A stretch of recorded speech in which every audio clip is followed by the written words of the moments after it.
এনজিওতে কাজ করছি, সেই দিক থেকে আমি এতটুকুই দাবি করতে চাই যে আইন করার সময় প্লিজ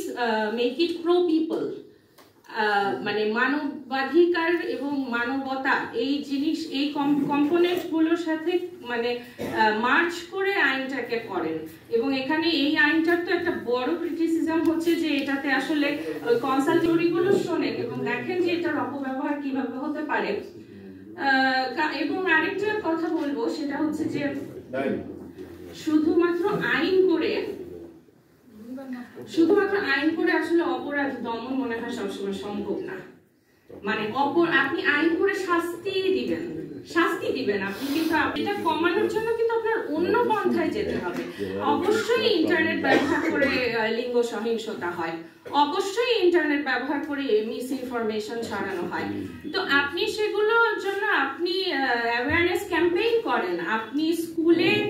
প্রাইমারি লেভেল থেকে আপনি শেখান যে সাইবার সিকিউরিটি, তুমি হাতে একটা ইন্টারনেট এসে গেলেই তো হলো না, তুমি 500 টাকার প্যাকেজ কিনে ফেললেই তো হলো না, এটাকে তুমি কিভাবে মানে ব্যবহার করবে,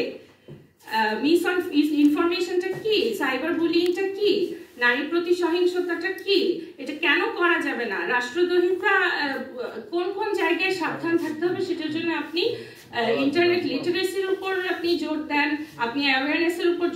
জোর দেন, আপনি শিক্ষা কার্যক্রমে, যেহেতু এখন ইন্টারনেট আমাদের পেনিট্রেশন মানে দিন দিন এটা আরো বাড়বে,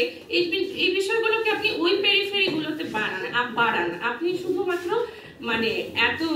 উপদেষ্টা এবং যারা যারা আছেন, প্রথম কথা হচ্ছে যে কনসালটেশনটা করতে হবে, ভুক্তভোগীদের গল্পগুলো শুনতে হবে, সিএসওদের সাথে আলোচনা করতে হবে, ন্যাশনাল সাইবার সিকিউরিটি কাউন্সিলে শুধুমাত্র গভর্নমেন্ট এবং সেক্রেটারি এবং মিনিস্টার এবং আইন শৃঙ্খলা বাহিনীকে না, ওখানে হয়তো এনাদেরকেও মানে